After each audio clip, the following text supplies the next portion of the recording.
Hi everyone, my name is Emily Centrone and I will be doing a brief professional development session that can apply K through 12.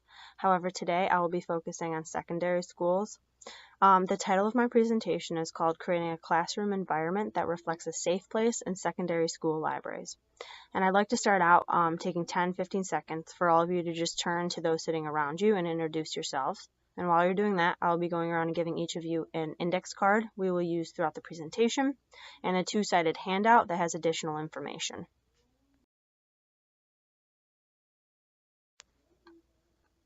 So these are my learning targets. This is what I want for all of you to be able to confidently say by the end of the presentation. So my first one is, I can list 3 ways in which my library classroom is a safe place for all students in the school.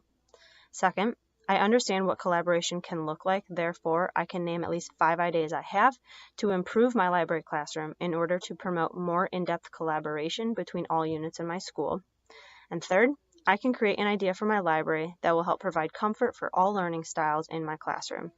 And I'd like to just do a individual brainstorm activity. So taking the index cards I just gave you, just quickly jot down how you and your library addresses each of these learning targets. So here I've listed just a few ideas of why I think libraries make the best safe places for all learners.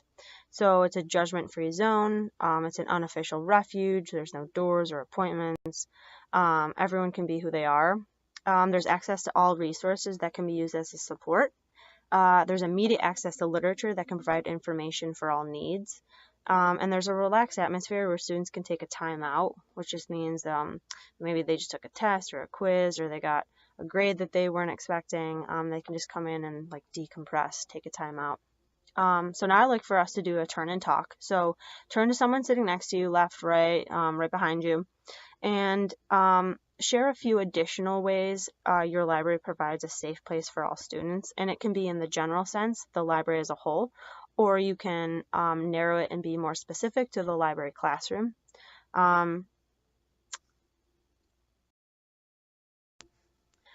So supporting students learning in an innovative classroom environment just means these are some few ideas that I came up with. So provide an uncensored and unbiased collection, recommend resources for classroom teachers, build a collaborative relationship with administration, create current topic related displays and promote them through updated reading lists, and share resources with PTA, parents and community members, building partnerships. And I'd like to just do a challenge question. So this is for your own purpose. Just reflect and think about your own school and your own library and which one of these you feel is going to be the most challenging for you, or what would be.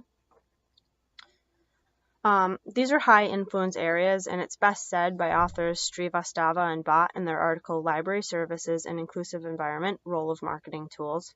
A library has not become just a part and parcel of intellectuals, elites, researchers, scholars, teachers, institutions of learning, and cultural organizations, but also is equally important for those who need library services in the inclusive environment, so that the libraries do educate the people with special needs in the inclusive environment. So inclusive education is becoming more and more apparent in schools, and where better to practice that than the library. So this is a survey that I came up with in the school library I work in, which is 9th grade through 12th grade. It's called a Your Voices Heard survey. So I just asked about 50 students and teachers combined a very broad general question. It said, what would you like to see in the library classroom? And I meant for this to be very broad because it was fun reading all the answers, and I just chose 5 that overlapped a lot.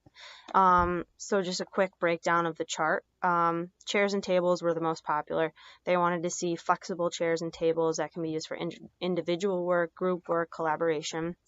Books, and not just any books, but ones that they recommended and that they want to see in the collection. Creative resources, they were really into the whiteboards and using those to collaborate in groups. Librarian involvement. So not all of the time do the teachers need the librarian, but just library resources, and the students would like to see the librarian and classroom teacher co-teaching. And technology. They really like the integration of the makerspace. So these are necessary changes and or improvements that I can make. And when I say I mean like we as librarians. So the first idea is to provide opportunities to learn about the accomplishments of those who value their libraries. So bringing in authors and doing writers forums, hosting monthly coffee chats, which could mean maybe like once a month, first Wednesday, stay after school, and students and the librarian can just sit and chat and get to know each other and build rapport. Develop 2 reading program opportunities to support students in their love of reading. So you can do like a big one in October or anytime in the fall and the spring. And designate a display case or bulletin board for students to design and maintain. They like to see themselves in the resources. So I'd like to just review the learning targets again real quick. And I'd like for you guys to look at your index card and just review that and any of the notes that you've taken and just see that if anything would change as a result of the information I've shared today. And also I'm going to be handing out some exit tickets that if you could just fill them out and return them before you leave, this is going to help me reflect on my presentation and address any follow-up questions or ideas. And this is the Works Cited page. All of the sources that I used throughout the presentation and the 2-page handout are all listed on that handout. So you can see those for additional resources.